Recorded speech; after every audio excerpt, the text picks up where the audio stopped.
നമ്മളിന്ന് കൂട്ടുകാരെ നമ്മൾ ഉണ്ടാക്കാൻ പോകുന്ന വൈറ്റ് സോസ് പാസ്ത.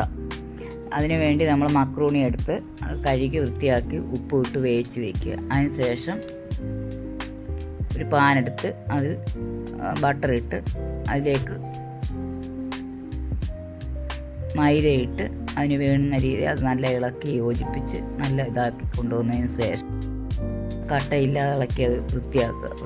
എടുത്തതിന് ശേഷം അതിലേക്ക്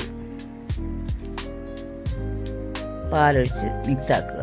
പാലൊഴിച്ച് കട്ടയില്ലാതെ ഇളക്കി നല്ല മിക്സാക്കിയതിന് ശേഷം